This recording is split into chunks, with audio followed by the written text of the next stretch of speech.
तो इस वजह से वो बहुत मतलब डर सा जाता है और वो बोलता है कि क्या ये बात सच है?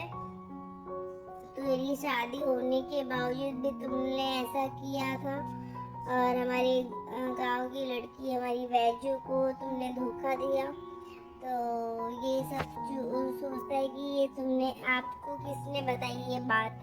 तो बताते हैं कि तू वैजू के साथ ऐसा धोखा करने के लिए तुम्हें हम हमारे गांव वाले माफ नहीं करेंगे और हमारे गांव में ऐसा कुछ होता नहीं है। तो इस वजह से सब गांव वाले उससे बहुत नाराज होते हैं। और यहाँ हम दूसरी तरफ देखते हैं कि जो जया होती है उससे भी घर वाले जो काकू होती है सुलेखा काकू, वो पूछती है कि ऐसा तो क्या हुआ इन दोनों के बीच की जो राणा है वो उसका हनीमून छोड़ के यहाँ पे आ गया और इन दोनों के बीच ऐसी क्या बात हुई और वो आके ही तुरंत ही वैजू को ढूंढने चला गया।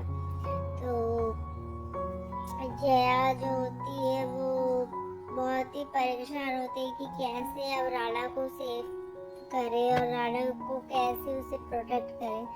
तभी हम देखते हैं कि जो वसुंधरा होती है उससे सुलेखा काकू बोलती है कि काकू आप तो अभी चुनाव में लड़ने वाली हो और अगर ऐसे ही आपके घर में आप अपनी बहू को इंसाफ नहीं दिला पा रही हो तो आप कैसे ही गांव के लोगों को सरपंच मतलब गांव में आप चुनाव में लड़ोगे तो फिर कैसे अगर आप जीतोगे तो कैसे आप बाकी लोगों को इंसाफ दिला पाओगे। तो इस वजह से वो भी सोच में पड़ जाती है और यहाँ पे हम देखते हैं कि जो जया होती है वो फिर सुलेखा काकू को बोलती है कि काकू ऐसा कुछ भी नहीं है, हम दोनों के बीच सब कुछ ठीक हो गया है और अब हम दोनों एक दूसरे से मतलब हमारे दिल में जो भी प्रॉब्लम्स थी हम लोग को एक दूसरे के लिए जो डाउट्स था वो सब क्लियर हो चुका है। तो अब ऐसी कोई भी प्रॉब्लम नहीं है कि जिससे हमें कोई भी प्रॉब्लम हो हमारी पर्सनल लाइफ में।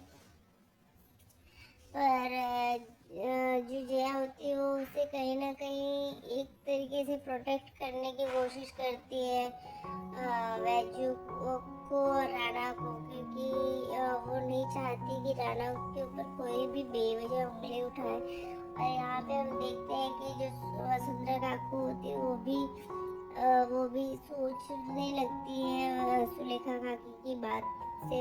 और यहाँ पे तभी हम दूसरी तरफ देखते हैं कि जो राणा होते हैं वो मतलब बहुत डर जाता है। तभी जो उसके गांव के लोग होते हैं वो उससे पूछते रहते हैं क्या तुमने दूसरी शादी की है। तो वो बोल देता है कि हाँ ये बात सच है, मैंने दूसरी शादी की है। तो जो गांव के लोग होते हैं वो उसे मारने के लिए जाते हैं। तभी वहाँ पे वैजू आती है और उसका हाथ पकड़ लेती है और उसे फिर डांटती है मतलब कि आप लोगों को कोई हक नहीं है राणा जी के ऊपर कोई भी उंगली उठाए। तो ये सुन के जो राणा होता है वो बहुत खुश हो जाता है कि वैजू उसे मतलब उसे बचाने के लिए आ गई, उसको बचाने के लिए ही वो सारी चीजें कर रही थी।